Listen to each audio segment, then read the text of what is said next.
What's going on, y'all? Rafa the Pickleball Tech Dude here, and if you clicked on this video, it's because you want to know some of or the full story behind the creation of the Holbrook ARMAs and some really interesting responses straight from its creators to the current controversy that surrounds it. I'm not going to do a lot of talking today because I do want to let my guests do most of the talking, and I also might release a mini review for these paddles later this week. But what I do want to quickly address is some of that controversy, which mostly surrounds power and the durability of these paddles. What you're looking at here is the full stats of these paddles segmented by shape. You're going to have the X shape, which is only going to be available in metallic. It's an elongated with a 5¼ inch handle. You also have the T shape, which will be available in metallic and raw carbon fiber faces, which is also elongated but with a 5.5 inch handle. And finally, you have the S shape, which is a standard shape and is available in a 5¼ inch handle and in both metallic and raw carbon fiber as well. The metallics will be releasing for $280 and the raw carbon fibers for $260.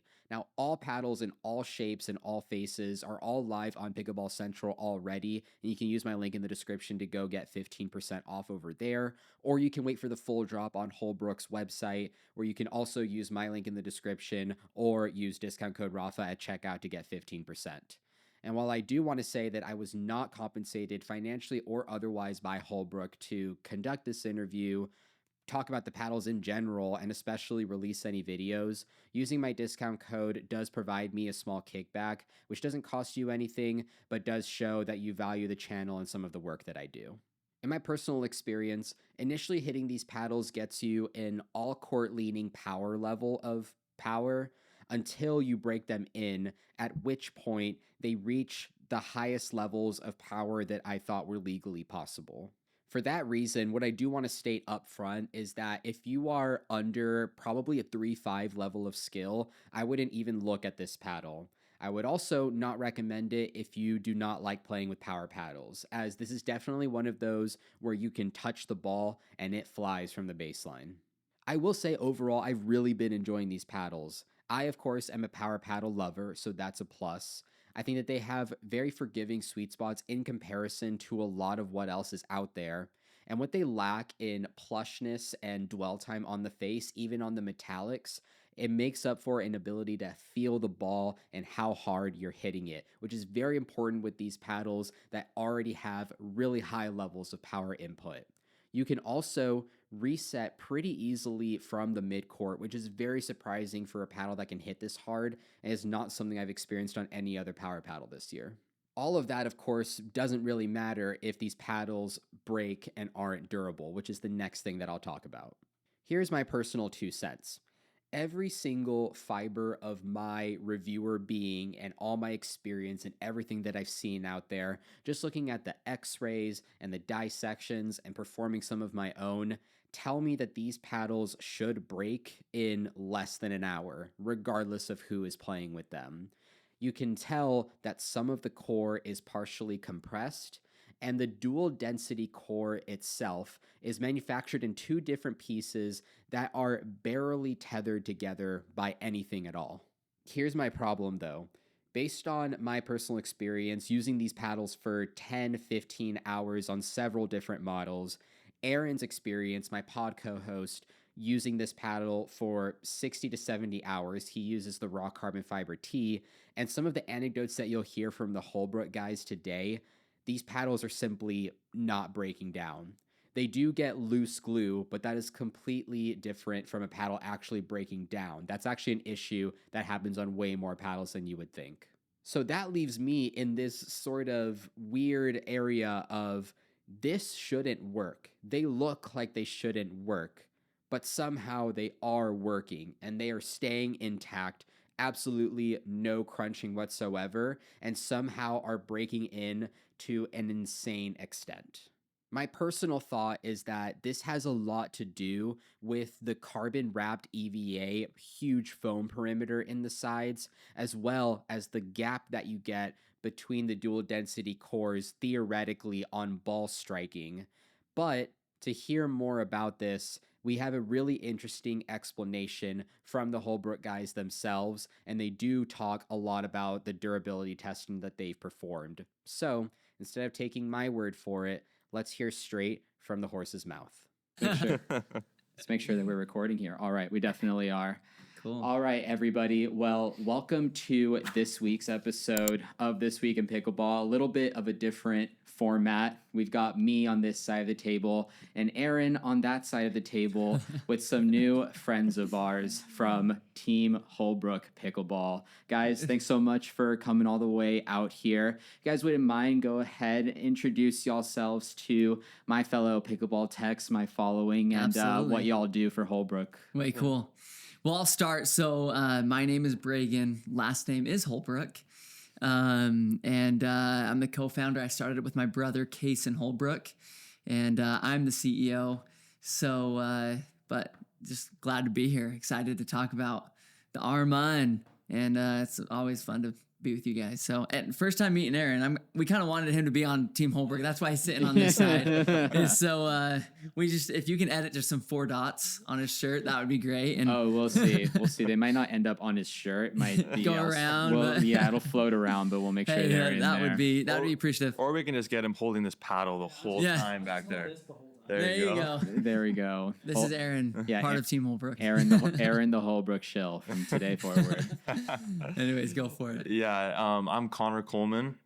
I'm the product developer for Holbrook Pickleball. I've been working for him for almost 2 years now. Yeah. So yeah, I do all the product development with the paddles, the accessories, just all of our products. So yeah, for sure. Well, it's my first time meeting you, Connor, and Breygan's not the first time we've met. Yeah, we go all the way back to USA Pickleball Media Day back in January. That was a time. That was a time for sure. A crazy time. We had a good dinner though. It was a good dinner. Oh yeah, that was really good. Yeah, that like little diner, and then we saw that really cool. Do you remember that red car with like the yellow stripe in front of it? I took a picture of it too. I thought it was so cool. Yeah, it was such a sick car. I'm gonna need to see that picture. Yeah, I'll pull it up after, but it was cool. Yeah, for sure. We gotta pull that up. Well, yeah. Listen again. Appreciate you guys coming all the way down here. You guys operate out of Logan, Utah. Yeah.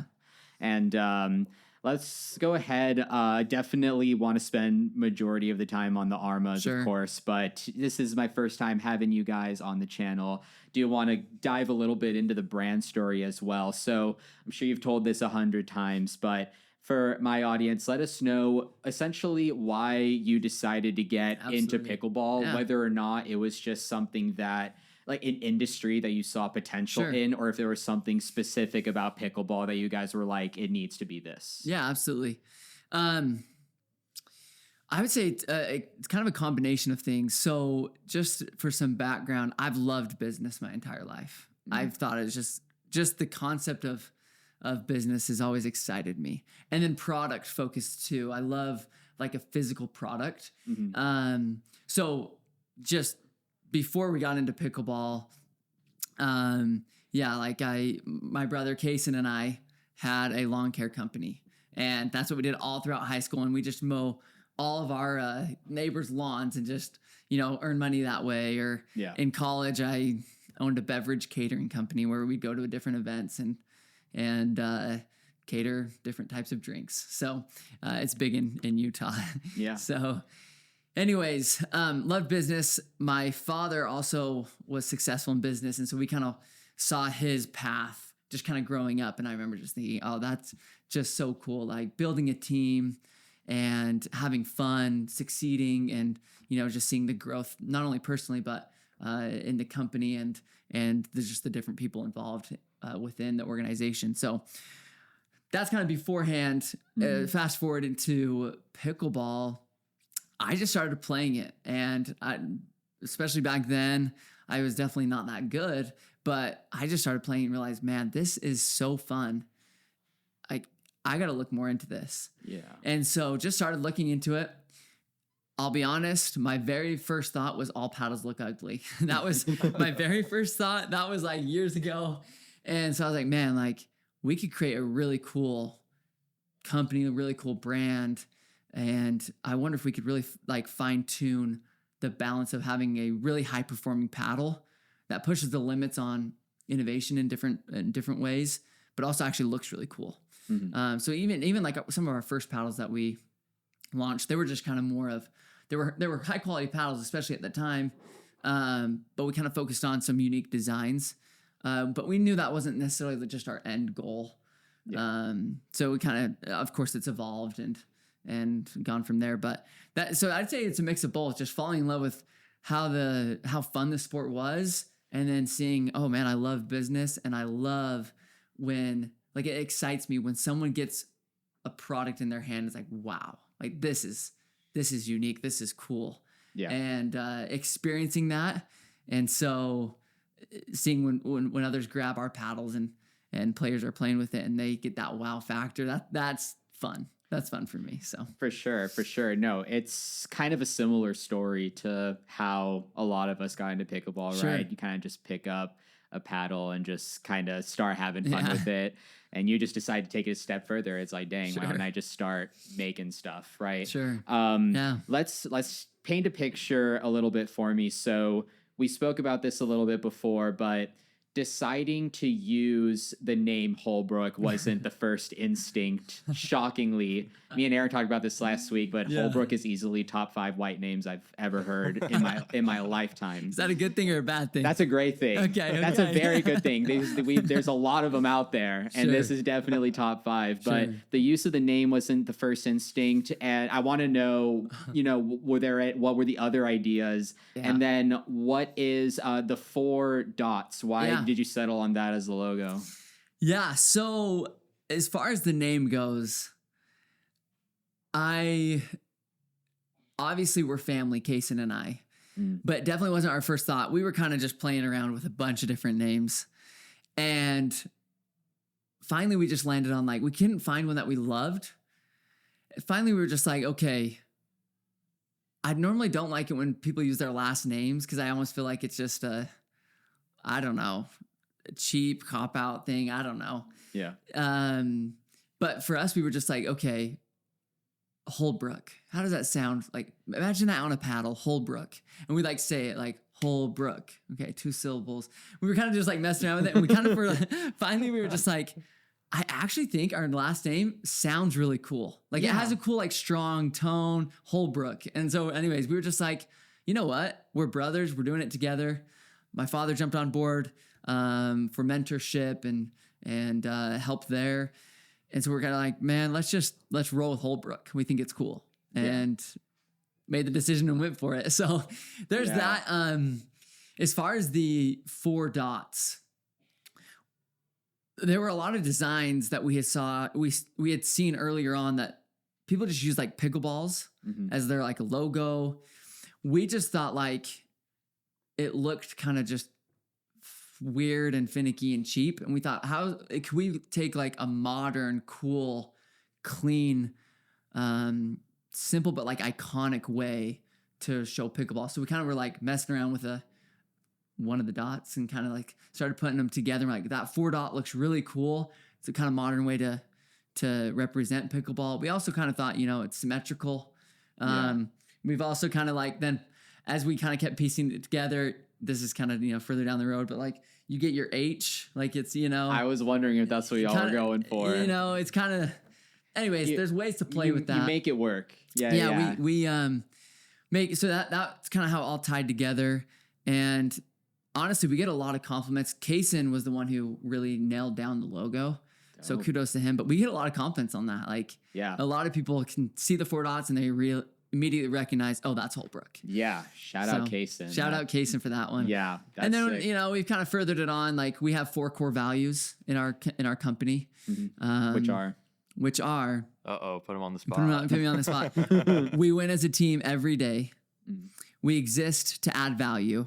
We are all about the customer, and we never compromise honesty and integrity. Okay. So, because I said that, now I have to briefly explain them. Yeah. So, number 1, we win as a team every day. We love studying sports. A lot of us kind of grew up playing sports, but there's just some, like, iconic players that are just like the GOATs, the greatest of all time. Michael Jordan, Kobe Bryant, Tom Brady, Nick Saban. There's just so many in their respective realms, but we very much focus on how do we be the best, and how do we do that? Like, what does it really take to win? It's being the best and working together as a team, making each other better so that we develop a championship team with a championship mentality, and doing that every single day. So we win as a team every day. We're coming into work every day to push the limits, to care for our customers, to try new things, to make sure that we are even doing the little things like ship within 24 hours, answer customer service emails within 24 hours, et cetera, et cetera. We just want to win every day. And it's more of like that personal assessment, as well as just kind of the standards that we have for our team. So that's number one. Number two, we exist to add value. No matter what we do, whether it's in product development, whether it's with our different partners that we're working with, to the end consumer, we want to add value, meaning like we want to do something that's going to improve the state that they're in somehow, some way. And that's our goal. Like, we are going to find ways to add value to them. We're going to find ways within the business to do things that are different. We're going to add value. Yeah. Okay. Number three, we're all about the customer. They're just our roadmap. And you'll be able to tell with ARMA. I mean, they have painted the picture for our development as well as how we operate. We just want to listen to them. That's why we spend so much time and effort and money into kind of the grassroots side of things. Like, Tyler. Yeah. Tyler does a great job. We send him out all over so that we can kind of have our ear to the ground and know like what's going on in the pickleball world at the level of just kind of your backyard pickleball players. We want to be involved with that. Number four, we never compromise honesty and integrity. That's just something that we firmly believe. Especially like this sport is the wild, wild west. There's just so much going on. We just want to make sure that we are completely honest in whatever we do.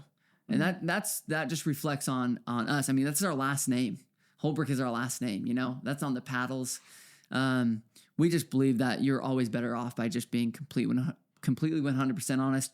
Even if it means you're at a disadvantage in ways, we're going to be honest. And we're going to hold to that. So anyways, I just rambled on for a while, but there's Holbrook for a little gist there. Yeah, that's enough. You're done for the rest of I'm the... passionate about it, all right? No, I can... Timeshares. I can see that. And it's interesting for me just because, so my first job was at Amazon. And when you work at these big corporations, you see something similar where you've got these set out very core values.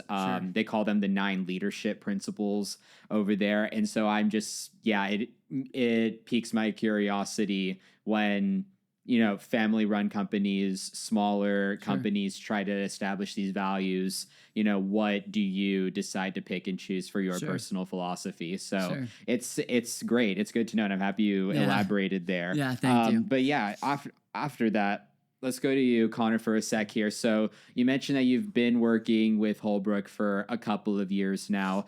So that it sounds like it overlapped a little bit with while you were still in school. Yeah. Yeah, that's correct. Yep. Yeah. So, how did this connection happen? Was it an internship scenario that sort of turned into something more? Because you were studying, you're studying outdoor equipment development, right? Yeah. So, so that's what piqued my curiosity is what do you think that the Holbrooks saw in you as potential to sort of advance their cause in pickleball, given your background? Yeah. Here we go.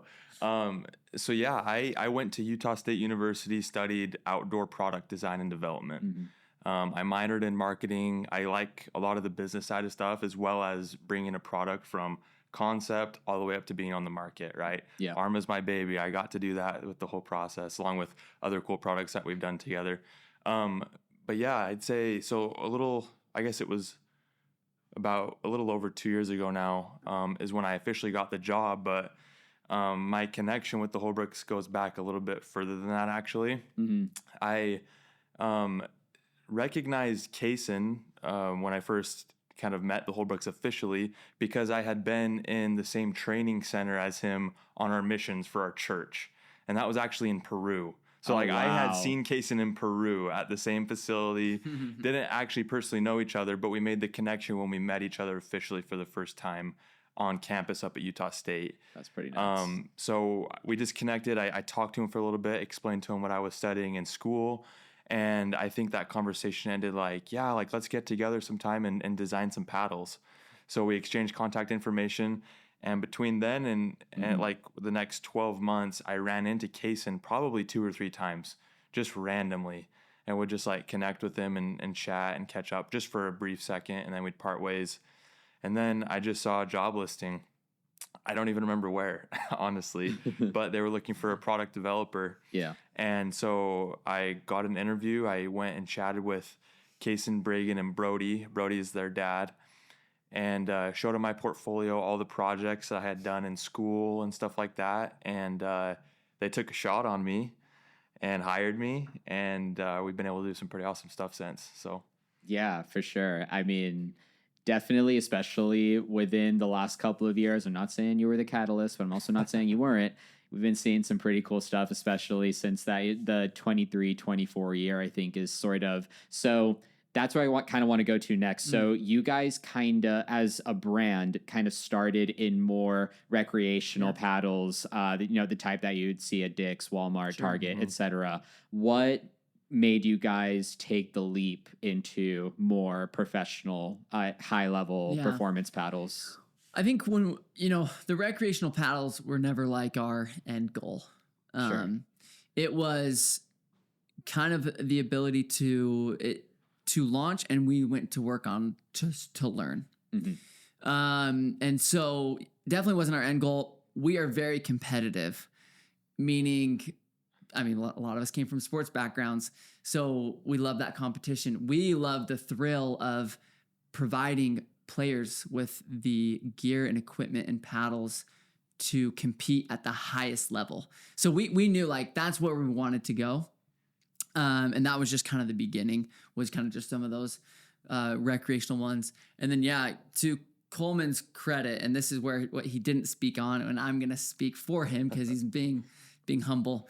We just saw that, man, Coleman, he didn't technically, like, he didn't go work he wasn't a product developer for some massive company necessarily, but Coleman was very good with materials.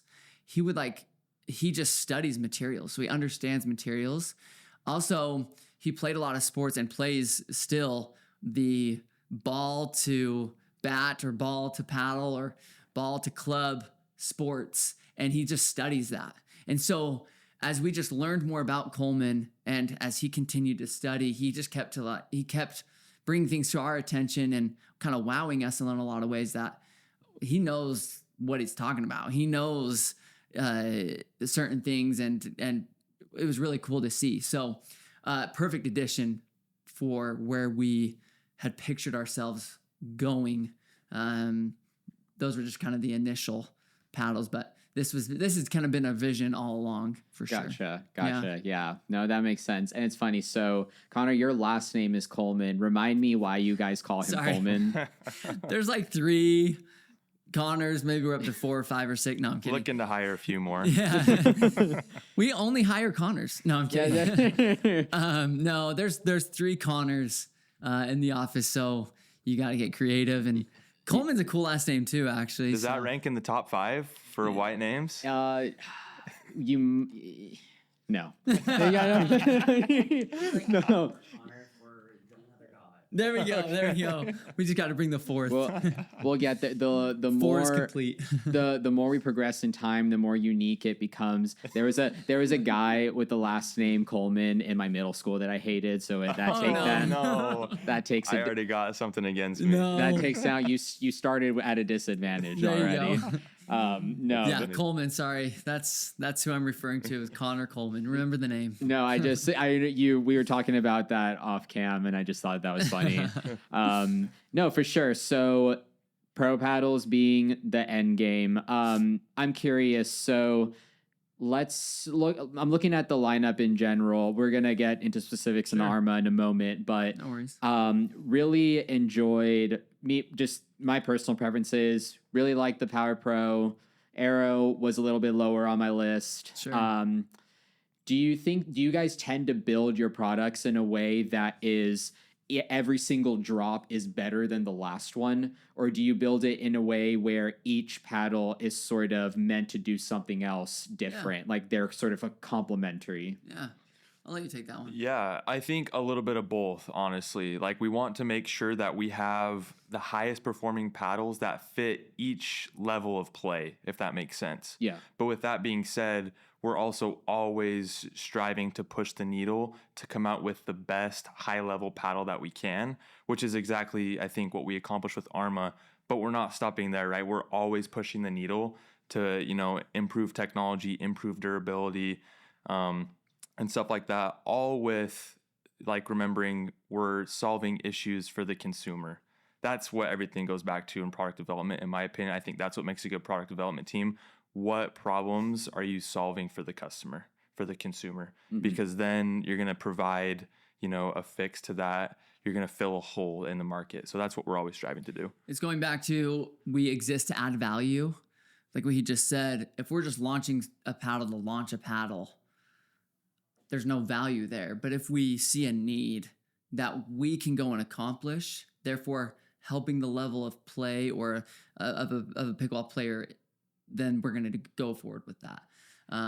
So yeah, I would say it's definitely a mix of both, but always pushing the limits for sure. Gotcha. Yeah. So you're building out each one to kind of solve a different consumer pain point. Yeah, I'd say pain points is a big driver.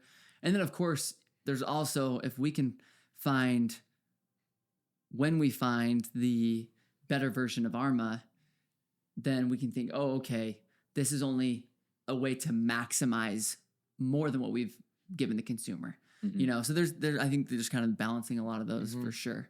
Yeah. I know you, and then also, I'll just mention this real quick, looking at the different types of players and what they like. There's definitely a group of players that love edgeless paddles. Yeah. And we can talk more about that. But and so we found the reason and the need to make an edgeless paddle that had a really great sweet spot, yada, yada, yada. And this ARMA is a different type of customer. And so balancing all of that for sure. Okay. Yeah, no, definitely.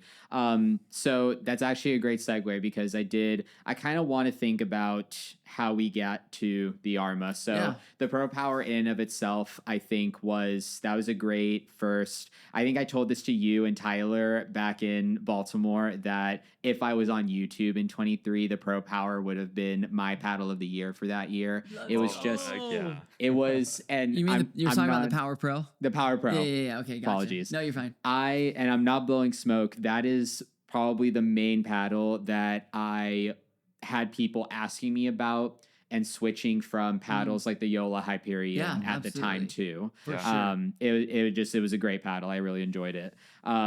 Fast forwarding to the Arrow, right? Yeah. While it wasn't a personal favorite of mine, I did appreciate the novelty for your brand of going edgeless. Sure. And you also, I think the secondary thing was introducing the internal weighting system, the way that you guys do. So I'm curious, you mentioned that there was a type of consumer that you were targeting with the edgeless paddles. What was sort of the realization that was something that felt necessary to build a product around?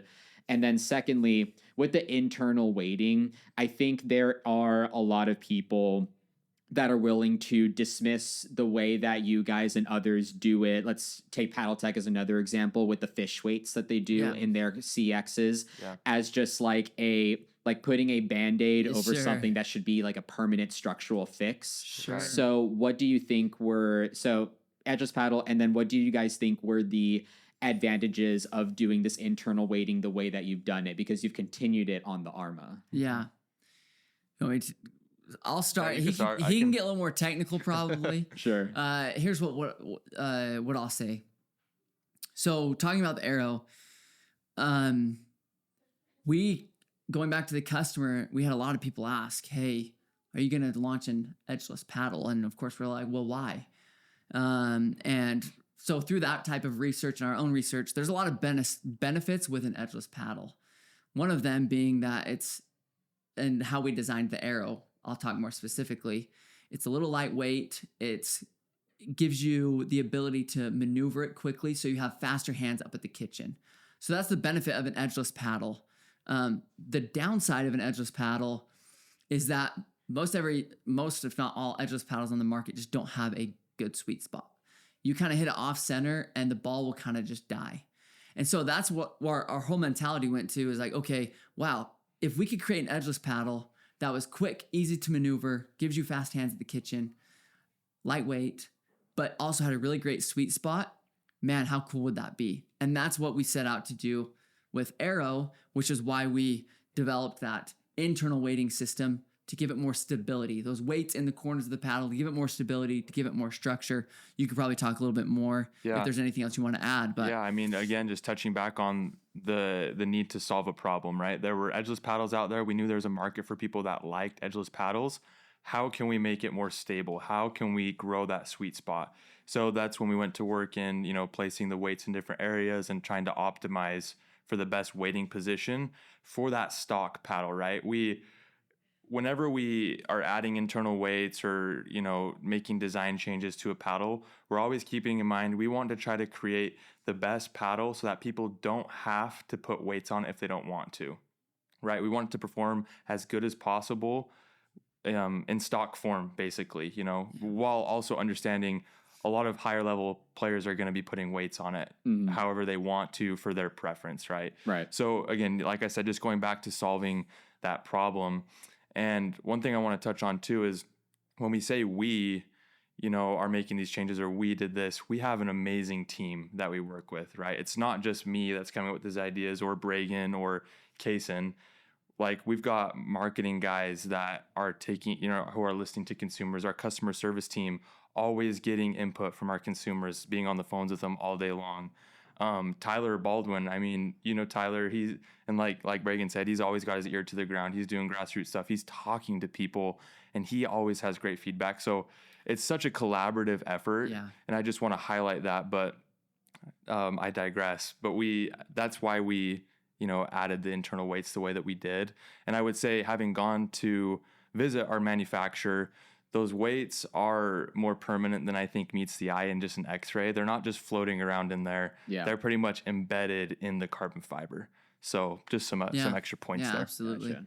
Yeah, 100%. And see, that's an important point. That's not something that I actually even knew, and I think that's something that other people don't know. And again, not everybody is in the weeds as much as we are, and that's why you dismiss design choices like that so quickly. So I think that providing those tidbits and knowing things like, hey, these are much more embedded part of the structure than meets the eye on the X-ray, which we are relying on. I think that's super vital information. So that makes a ton of sense. Yeah, I'd say especially for that edgeless paddle. I mean, we really believe we have the best edgeless paddle on the market that has that sweet spot. And so, it's a team effort.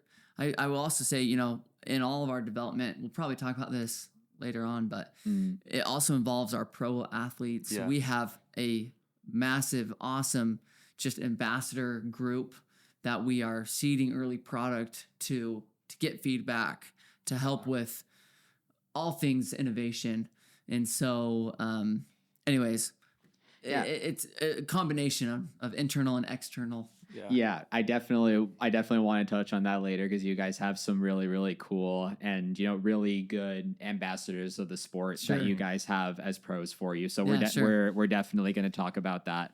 The last thing design wise I want to talk about before we fully dive into the ARMAs, because it also is a component in this line, is there was the whole thing with titanium, right? When it was sort of exposed that this was more of I don't know if anybody truly believed it was pure titanium ore in their paddles, right? But exposed that it is, polyester thread woven. I think a lot of people kind of dismiss this as like a BS type of face to actually be using on paddles. What did you guys see as the clear advantage of continuing doing a metallic line? Yeah. You want me to take it? Got it. Yeah, you got it. I would just say for sure there's going back to players, there's different types of feels with those paddles. So when we launched the Aero, and we do call it metallic because it's not titanium, obviously. We don't want to mislead. Yeah. But it's kind of that metallic polyester weave, right? Mhm. that tends to play a little bit softer than just like a raw carbon fiber paddle. And so going to Arma or Aero, if you want a little bit more of that softer feel, that can give you all the benefits that we have in the paddle, excluding the face, but just in a different feel, a softer feel, or a little bit more of like the traditional that you're kind of, most players are more used to that carbon fiber if you kind of want that. So Yeah. It kind of gives you a little bit of that. Of course, there's also, it does help with a little bit of the spin as well, that metallic face. Yeah. So it kind of goes back to some of those preferences. And we just saw that there were 2 players that liked both of them. And truthfully, when we launched the Aero, we decided, okay, hey, we feel like there's a difference in the play. We tested it and we saw a lot of people really like the metallic. And we were like, wow, this is actually being received really well. So we decided to launch it in just in one shape of the Aero. Yeah. And the feedback we got was awesome. Everybody just loved that paddle. So it kind of was like, man, the reason we also introduced this into Arma is because it's proven. We've had a lot of players that really, really like it. A lot of players that it gives them that little bit different feel, and it also looks really cool. That's a side note. We don't have one here, or else I would show, but obviously if you've seen it, it stands out. It's really cool. Yeah, for sure. It's definitely a design that stands out really well. I totally agree. I think that whole train of thought makes sense. And I fully agree. I was kind of sad to see Kevlar paddles start to get phased out, because even though they were a little bit of a tighter, more poppy surface in comparison to the carbon fiber, it was softer and gave that more plush feel, similar to to the polyester weave. And so I'm glad that that at least that is continuing on for a lot of people. But yeah, so now let's dive into the Arma. Let's do it. So let's get into the meat and potatoes here. So the floor is yours. Let's start with what was the prototyping process like? How did you land? You can hold up that we have that deconstructed Arma there. So for the viewers watching, a lot of the main thing you'll notice right away is the dual density core there that is in the middle. If you actually look at the face design of these paddles, you can see there are some actual polka dots along the actual perimeter, roughly where that density changes, which I think is a sick touch. You have a pretty large and somewhat squishy foam perimeter around the edges. How did we get to this design here? Share the story. Oh boy. Year and a half in the making. Year and a half, right? Yeah. So this is pretty much a project that I started working on very soon after I started working for the Holbrooks in general.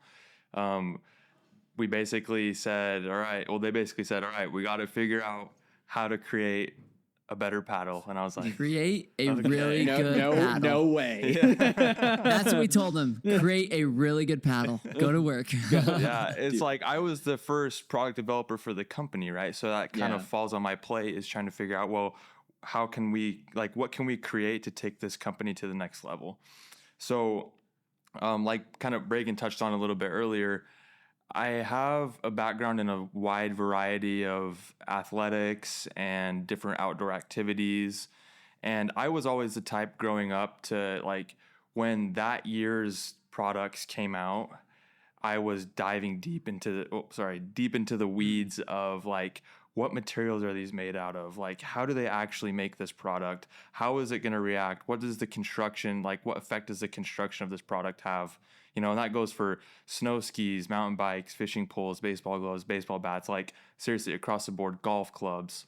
And so I took that passion and love for those different activities that I like to participate in to my job. So I started diving deep into research of all of these different athletic equipment, pieces that I would use. Right. And that kind of led me to looking a little bit deeper into golf in particular, golf and baseball, because that reaction of the ball on the paddle is so similar to a golf ball on a golf club face and a baseball on a baseball bat. Yeah. And so I found this particular technology in the golf industry on a putter that's called sweet face technology by a company called Even Roll Putters.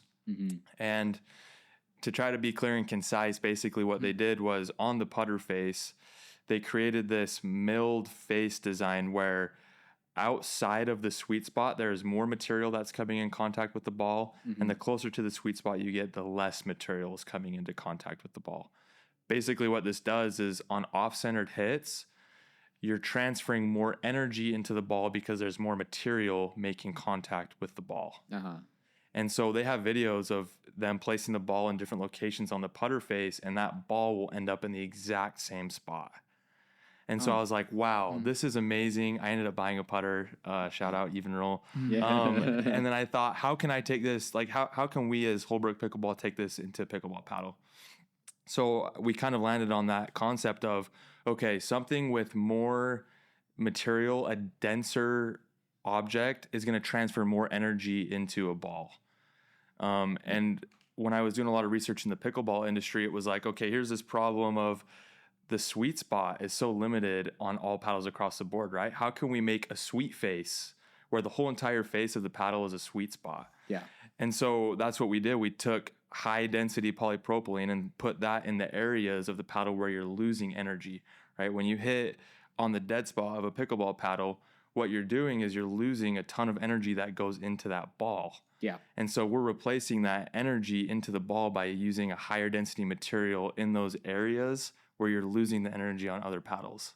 Gotcha. I hope that makes sense, but no, it does. It does. Yeah. Because in the end, it's all about creating a more inelastic collision, a more energy efficient collision. You're not absorbing all the ball energy, you're giving it back to the ball. And how do you do that? You in this case, we're just adding higher density, more material in those areas. Yeah. And that's why, if you see our paddle face, you mentioned this.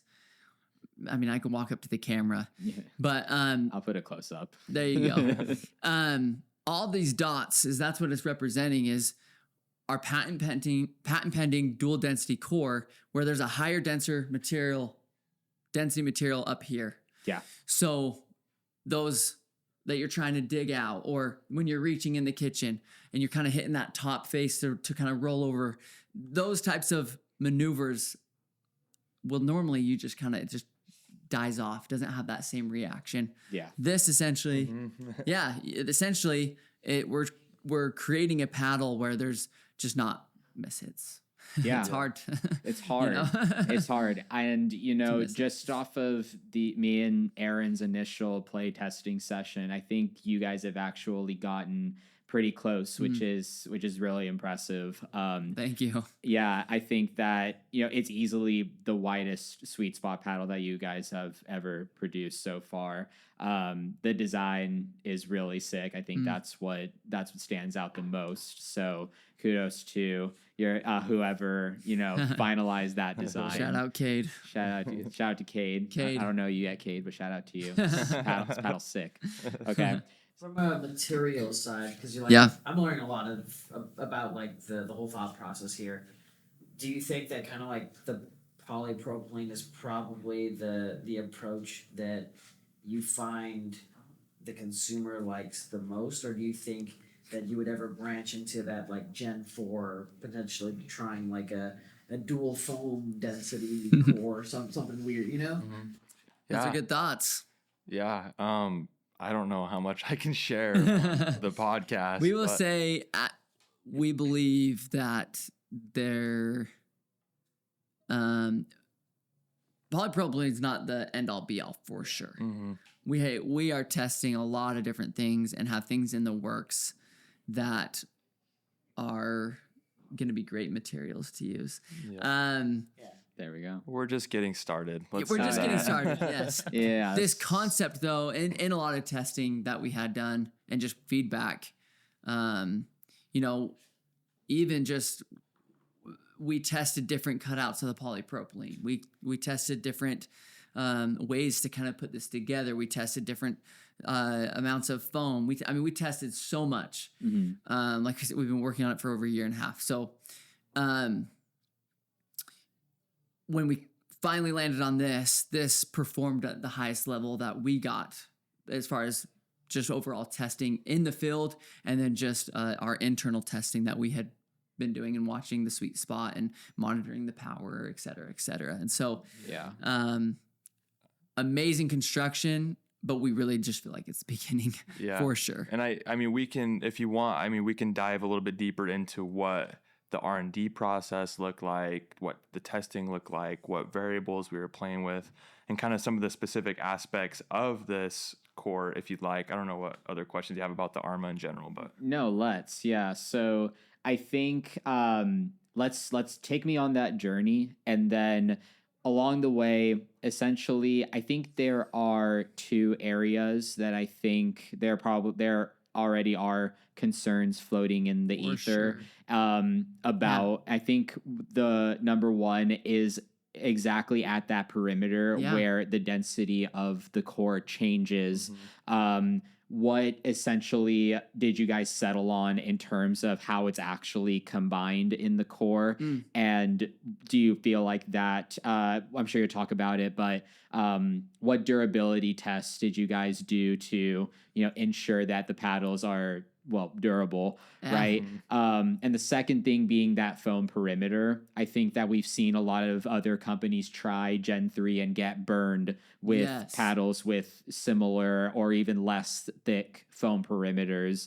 So how did you guys make sure that this paddle was durable at that perimeter, but also pass, USAP's super strict and all-knowing PB core test for power, right? No, and I think that's a valid concern. I mean, truthfully, there's been a lot of Gen 3, if you want to call this a Gen 3 paddles though, that have not been very durable, right? And so that was definitely a concern that we had early on, is okay, we got to make sure that we don't follow suit. And do things differently. So anyways, we can talk about that. Yeah. So I guess early on, our prototypes, we went through so many prototypes. We didn't have this foam perimeter, right? Because when we started developing this, Gen 3 wasn't even a thing. So initially, the prototypes were all polypropylene, just two different densities. And we had our pro playing on it. We had it USAP certified, and so he could play in tournaments with it, and he was ecstatic about it. He loved it. And then Gen 3 came out. We were still working on developments. And then there was this other problem now that we were trying to solve of, okay, well, how can we maybe make it even more powerful, to try to keep up with the limits that, the Pro Power gearbox were hitting and, the mod and stuff like that.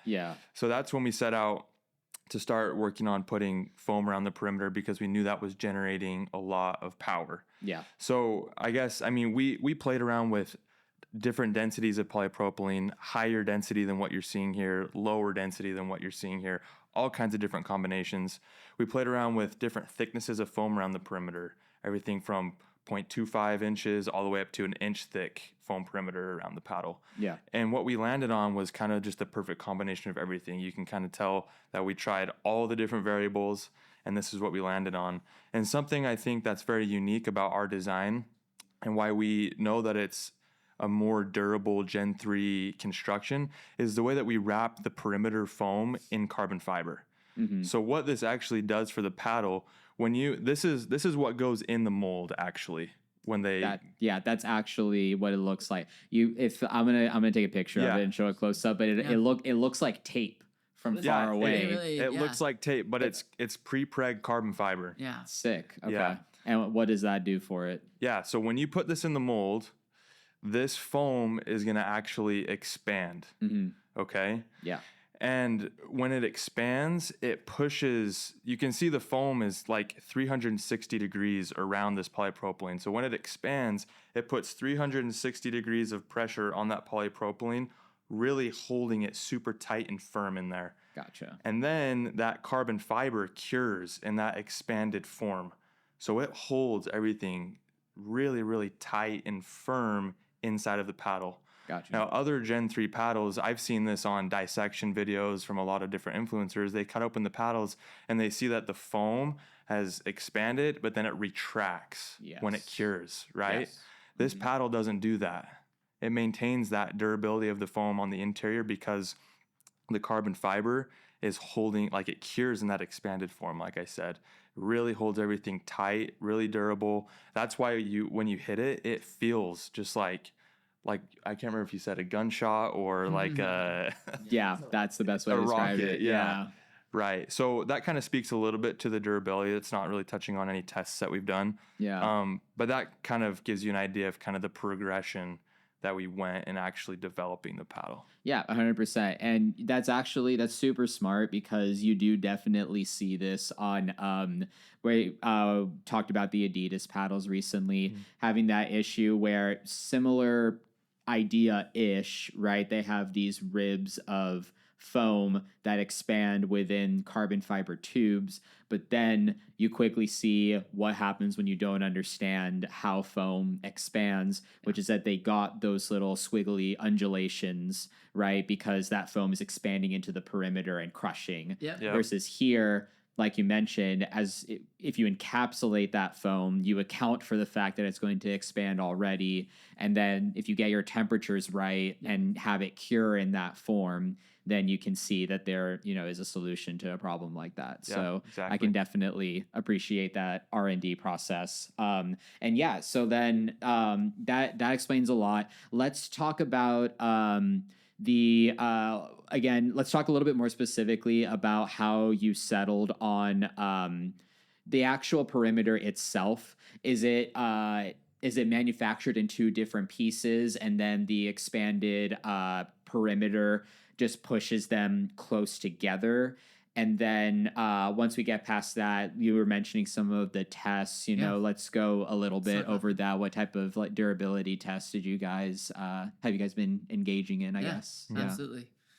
You could probably explain that a lot more than I can. Okay. Yeah, this is the Coleman show. Let's go. Yeah, for sure. I can tag on too. But. So yeah, these paddles are constructed in different parts, right? The different cutouts of polypropylene are cut out separately because they're different sheets of polypropylene. Yeah. The foam perimeter is cut out separately, and then it also, like I said, expands when it's in the mold.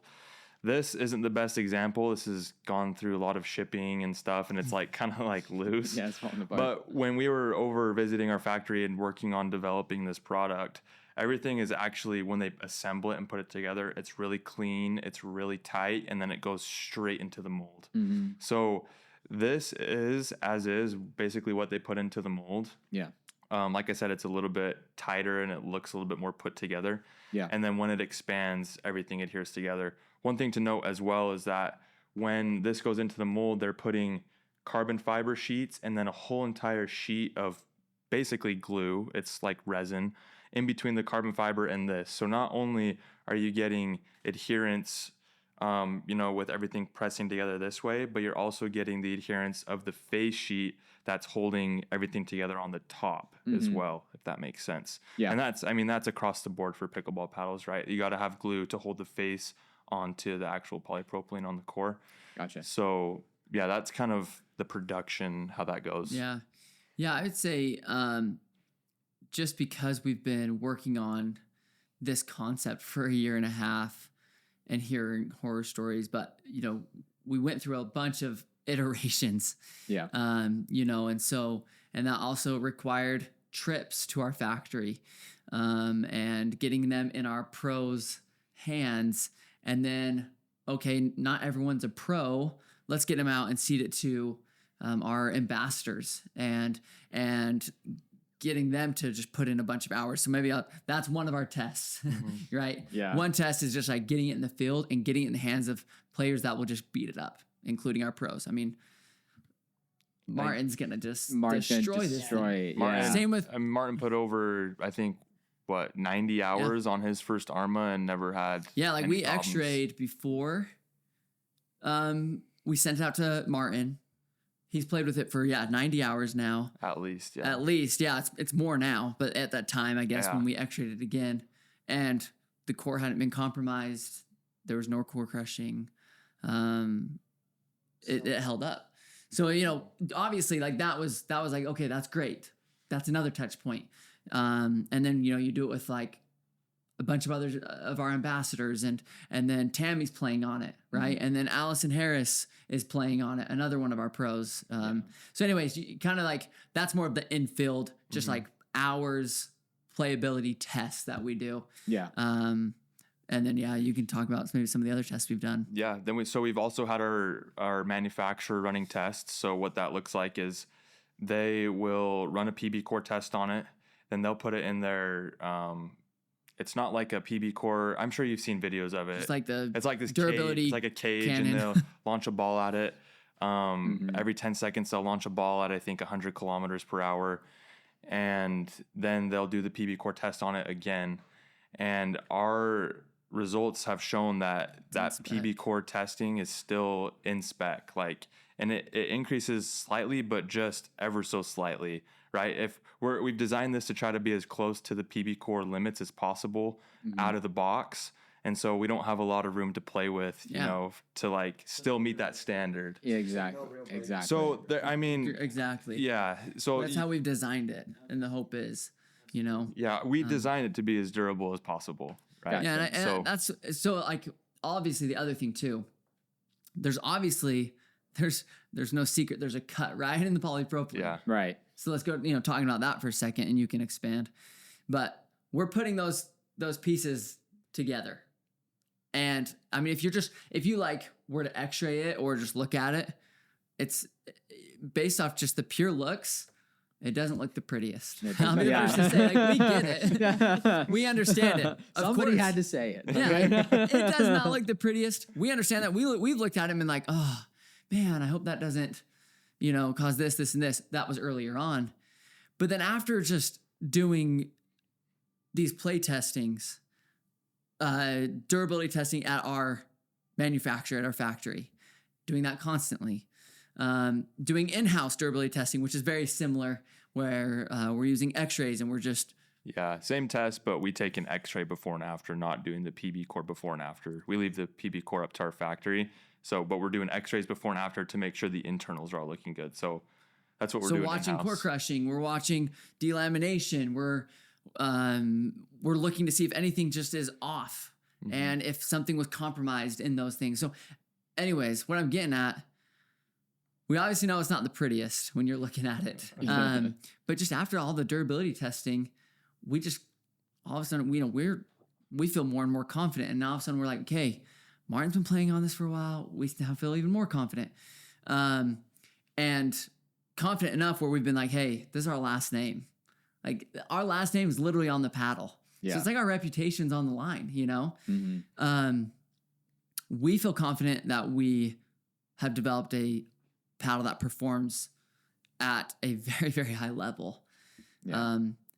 But you don't have to sacrifice that durability as other paddles on the market that there's been problems with.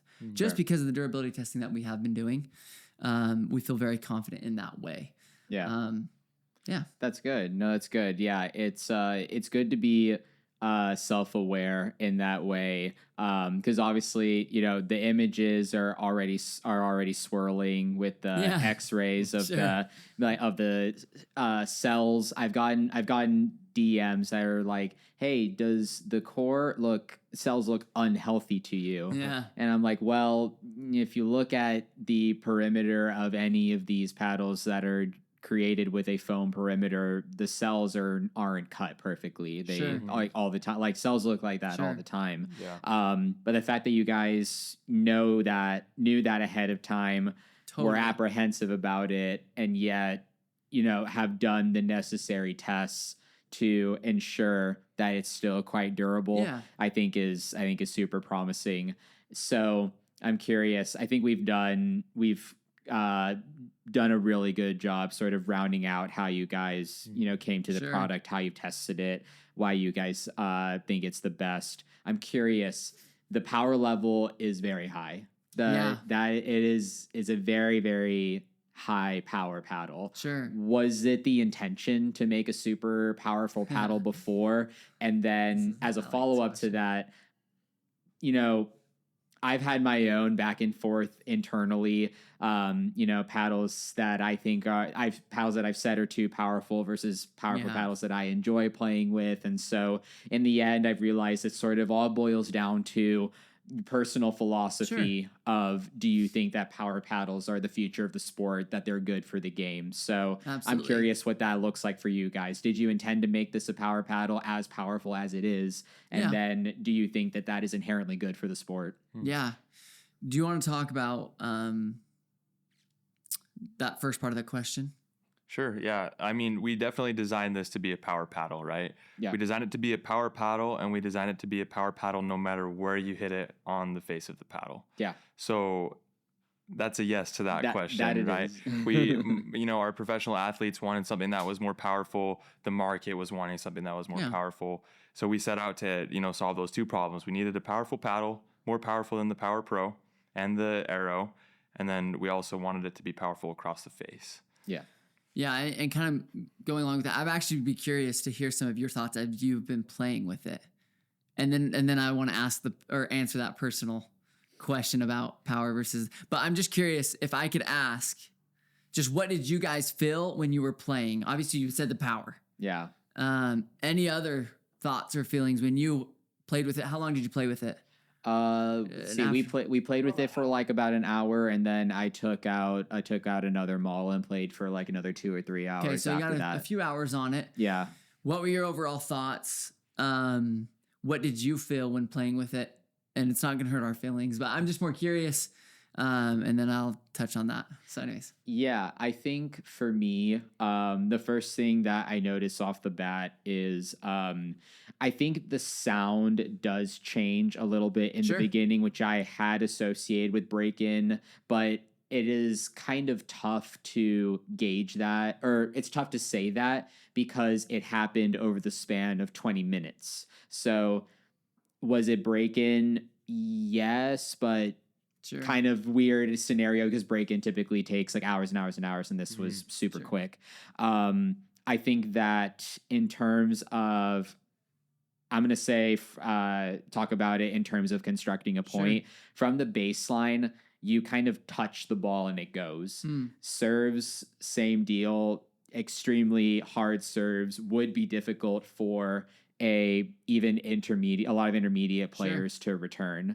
And then as you get closer, Aaron demonstrated this when we first tested it, but it is actually a paddle that most power paddles are powerful all the time, poppy all the time. Yeah. Meaning that especially if you're resetting from midcourt against another power paddle, that ball's coming 10 feet high and is another smash for the other team. But hard to reset. But with these paddles, you can actually reset pretty well from the midcourt. And then as I got closer to the kitchen line, again, a typical power paddle of this caliber is extremely reactive to any single ball hit. Even the soft dinks are just fly off, and you really kind of have to take out your own manual input as an advanced player who's used to a certain level of muscle memory. But with these, I did notice I was dumping the ball in the net from time to time because I was getting that apprehensiveness to give it more when it actually needed it. Yeah. Sure. So is one of the only paddles that I have really come across where I felt like I can actually access power very easily when I needed to, and yet have it play soft when I also needed it to. I didn't find too many faults about it. I just think people are going to complain about the power, but what else is new? Did you want to? I'm going to give you the mic. Can I give him the mic? Please do. Did you have anything else to add? Yeah, I was just gonna say that there's like definitely there was a learning curve. Playing from the back. So like I noticed that when people were serving really hard, you really have to kind of focus on how you're hitting that return, because if not, you're gonna launch the ball. Yeah. Right. But other than that, I think it was great. We don't have the metal ones with us. Yeah. I didn't notice a sound change when this one versus the metal. Cool. But overall, they were really cool. I don't think you touched on it yet, but why did you call it ARMA? Okay, so Then we can go back to Yeah. this is good. Well, Yeah. Do you want to talk about You want to do the ARMA one? Yeah, I'll just touch on this real quick. Yeah. But ARMA means weapon in Latin. So we So, thought that was kind of cool. Our marketing guy, Cade, also, he came up with that. And it just like, the more we said it, like the more it stuck. And it just kind of fits, like, it literally feels like a weapon in your hands. Like you're describing it like it's a cannon. It's, you know, a rocket from the baseline. But I want to highlight that it does have that element of touch. That's why I love it so much. I'm not insane at pickleball, but I have played with other power paddles, and I'm like on my thirds and on dinks, I'm popping way too many balls up and just getting obliterated at the kitchen and at midcourt. Yeah. And with this paddle, like I haven't had any issues with that, and I love it. So, but ARMA, because weapon in Latin sounds cool, and it's a weapon in your hands. And I really actually appreciate it. It was really cool to hear your insights about the paddle, because we've talked a lot about the tech, the kind of the guts of the paddle. What's really unique is this paddle has the power, right? We've discussed that. But yet on your resets, when you're trying to drop it in the kitchen, when you're dinking, et cetera, you can have that touch and that feel, and that's what that dual density core does. That's the whole reason why we developed this.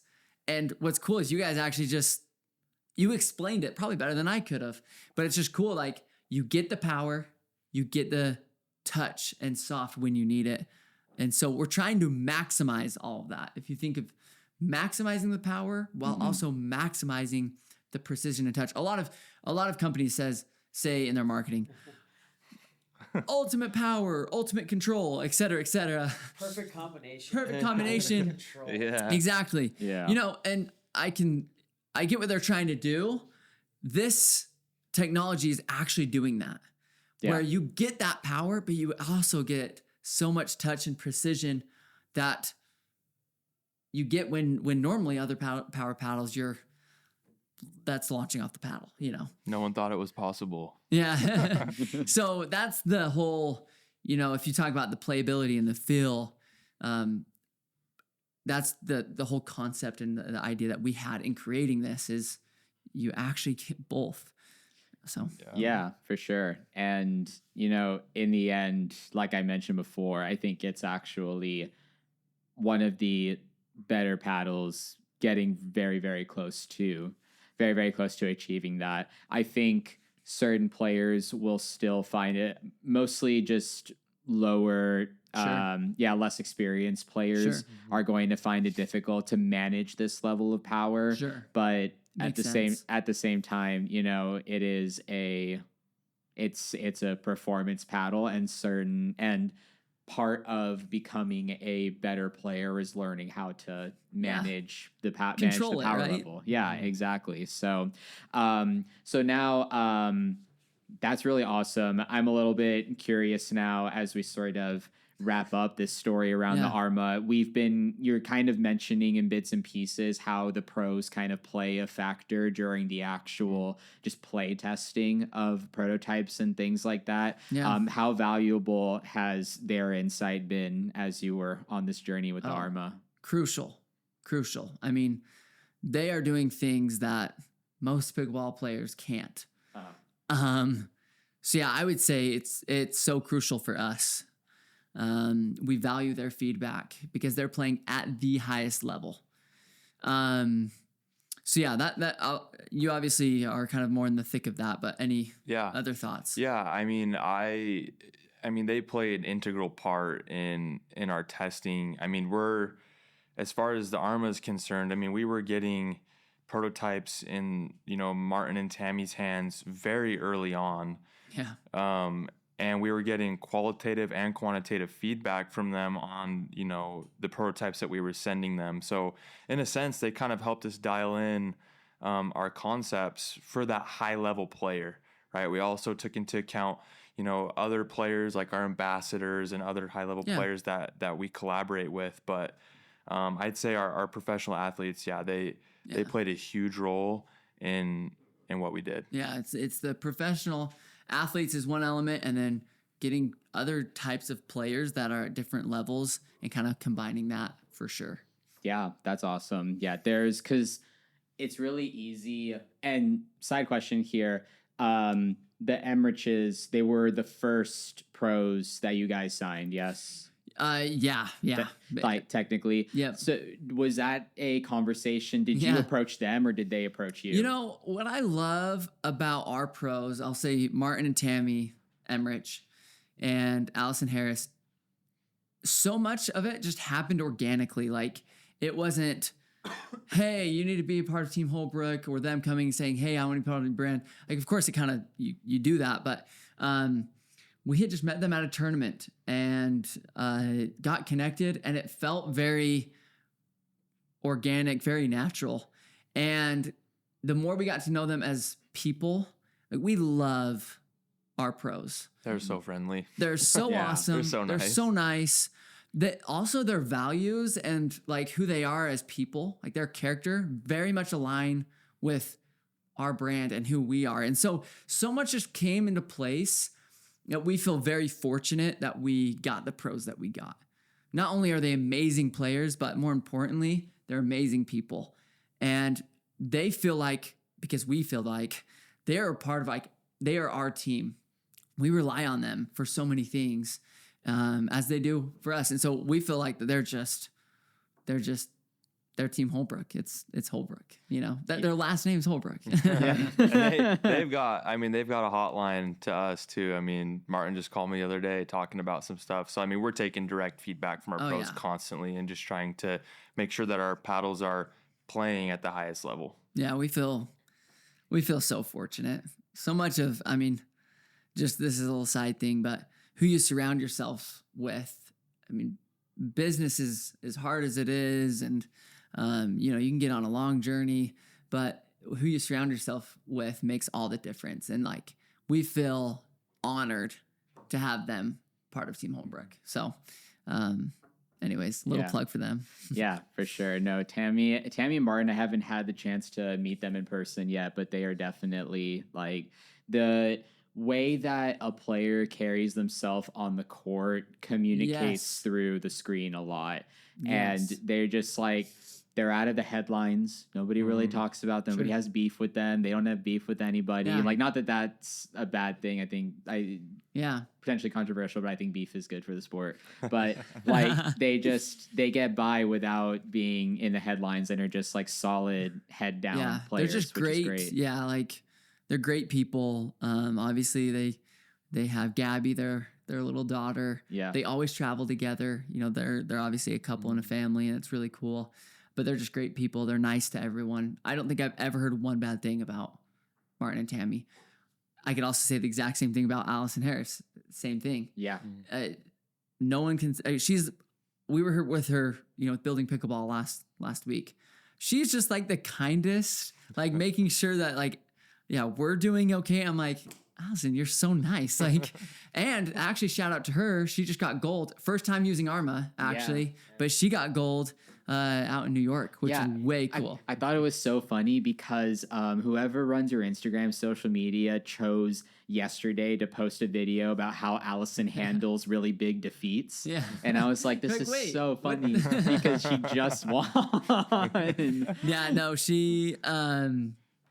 she's awesome. Yeah. So big shout out to her. Got a gold medal. Yeah. Big shout out to Allison. Using the ARMA. She using the S. Yeah. Tearing it up on the APP. That S definitely hits for sure. Mm-hmm. Well, listen, guys, that covers a lot of pretty much everything that I think people are going to want to know there about the ARMA. I'm just curious, as like have you guys, a little bit earlier, you guys are being a little bit cryptic. This is just the beginning, right? So are you guys kind of already thinking about what's next, or are you sort of holding off on anything until this drop, goes live, and then moving forward after that? Go for it. I guess, I mean... Give us the juice. He's like, don't hold back. No, we have some big stuff coming. We're years out in advance working on product development, and that's not to say that we're dropping the ball on current stuff too. Like, we're handling everything that's going on with ARMA right now in product development, always trying to iterate, making sure that it's solid, best products possible. But we're we've got some big things Yeah, coming. and I just say too, you always learn too from launches. So you're taking what we will take what we learned from ARMA, and apply that into all the stuff that we have kind of on the calendar. So yeah, I think I really feel like it's just the beginning. But we always learn, and we're always doing testing. We're always figuring things out. We always love, the customer. We love the customer. So we're going to listen to them, help them. They're going to help us kind of direct our development. So you get a mix of both for sure. Yeah, exactly.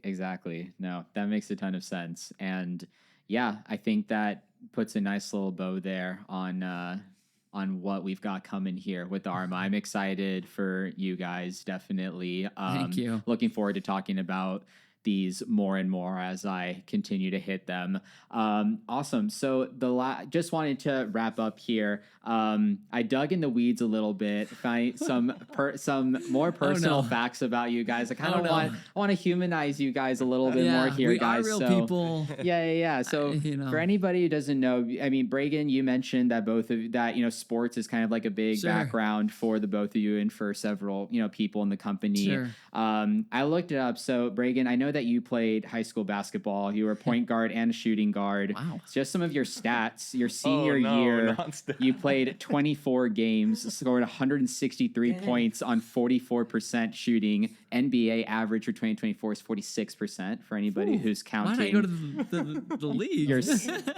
Your senior year in football, which you played wide receiver, you played in 13 games, had 55 receptions, 597 yards, and 9 touchdowns. You even won in your junior year, November 2014, you won a Player of the Game award, which is sick. You also, as you mentioned earlier, you founded a brand called Coco, a drink brand. And from what I understand, you guys sort of specialize in catering events and things like weddings. I think you even catered your brother Kaysen's wedding. I did, Seen those pictures. Connor, you yourself, I didn't leave you out. I'm nervous. High school baseball, awesome. 2.87 career ERA. MLB average is 4.22.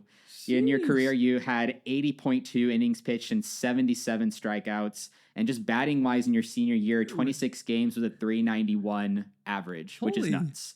You mentioned earlier your Utah State outdoor product design and development. That was your education background. You graduated cum laude. Congratulations, by the way. Thank you. In December. I don't know how he has that information. In December. You also worked on something called Ski Revive, right? A self-healing pins inside boards, which is a collaboration with NASA, which is incredible. So all that to say, you guys had all of these really impressive achievements in sports and professionally outside of pickleball coming in.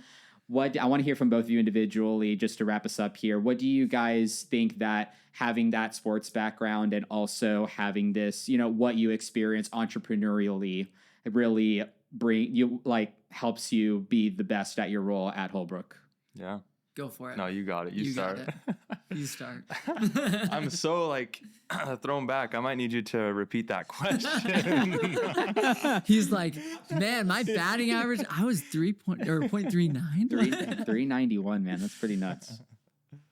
So I might actually need you to repeat the question though. So I'm curious I say all of that just to talk about how impressive and different your backgrounds are coming into pickleball. So what do you think the sports background, as well as, what you were doing, potentially pursuing professionally outside of pickleball, what do those two combined experiences do to kind of make you better at what you're doing at Holbrook right now? Yeah, absolutely. So I think number one, competitiveness. I grew up playing very competitive sports since I was 7 years old, and that was always a drive that I had, was to win and be super competitive. And so when, high school sports ended and, injuries happen and you realize you don't have a future in sports, I realized I've got to find different ways to feed that competitive edge, that competitive itch that I had. And I was just blessed with the opportunity to, work for the Holbrooks. Coming into this job, I wasn't crazy about pickleball, but it was something I went out and had fun doing with my friends and I was competitive at. When I step on the court, I don't want to lose, right? Whether I'm a 3-0 or a 6-0, like I'm not, I don't want to lose. And if I do, I'm pissed.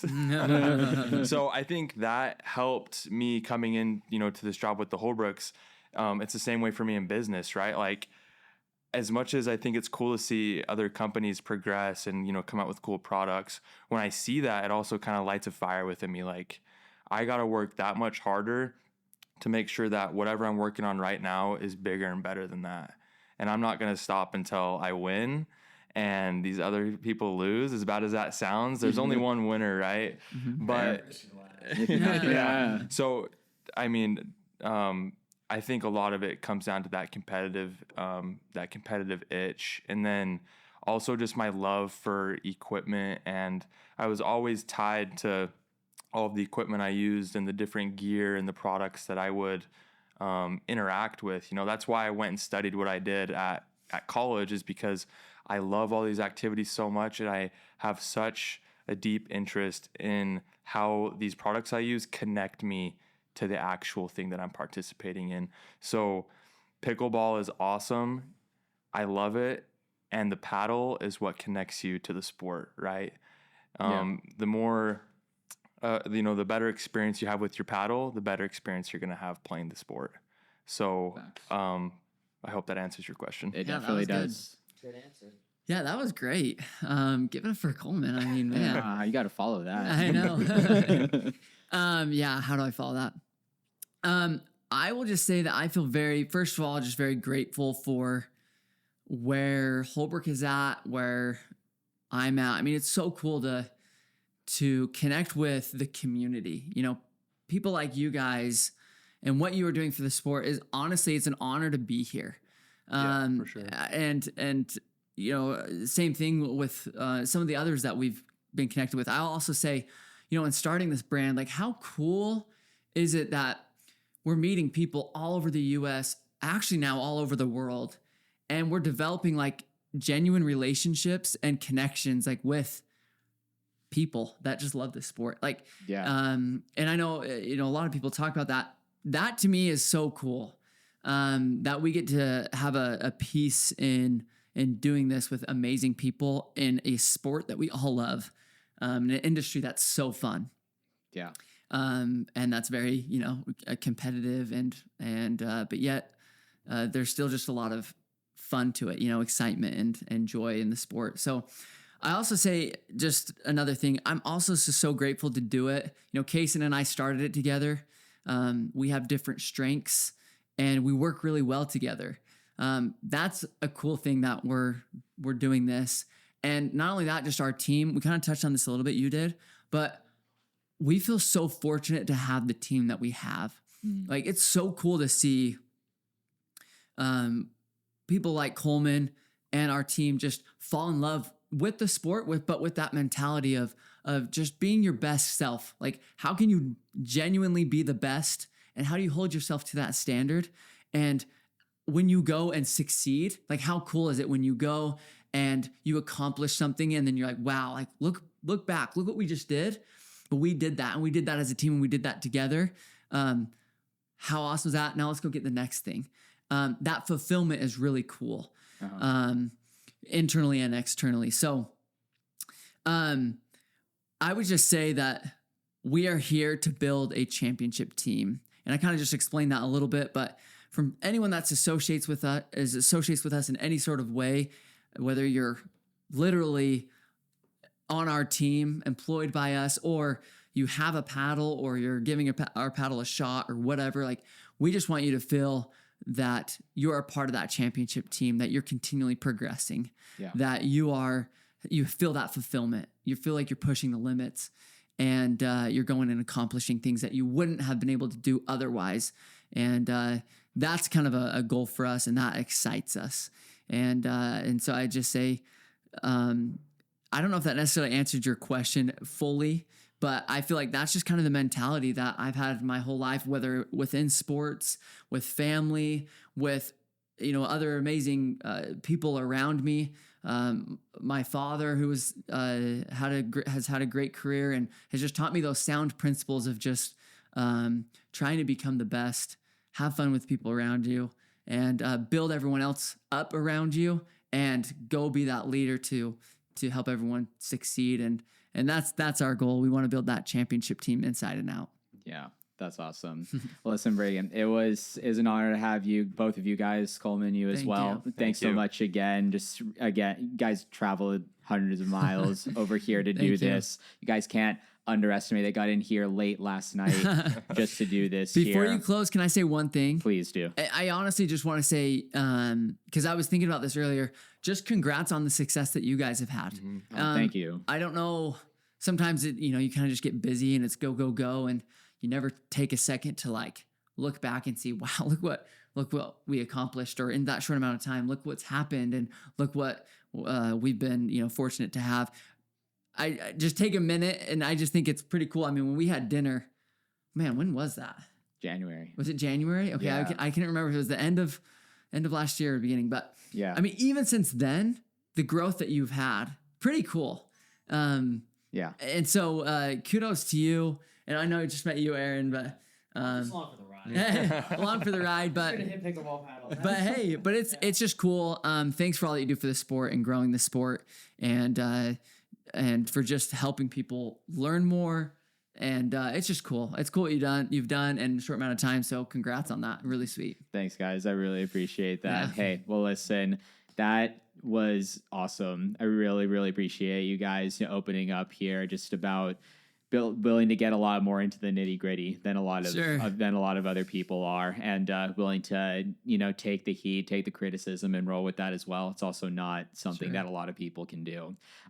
Well, everybody, if you're watching, do hope that you gained a lot as much out of this conversation as I did here. Thank you all so much for watching. Make sure you like, subscribe, comment down below who your favorite person was on the pod and why it was me.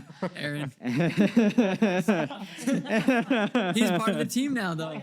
Where's those 4 dots? Yeah. What does the winner get? Yeah, the winner gets red ass with an ARMA. So, but again, with all that being said, I hope you all stay happy and healthy, and of course, out on the courts per usual. Until the next one, peace. Nice. Cool. Boys. Quick silence one more time. Dope. Awesome. Well, thank you. That was no, awesome.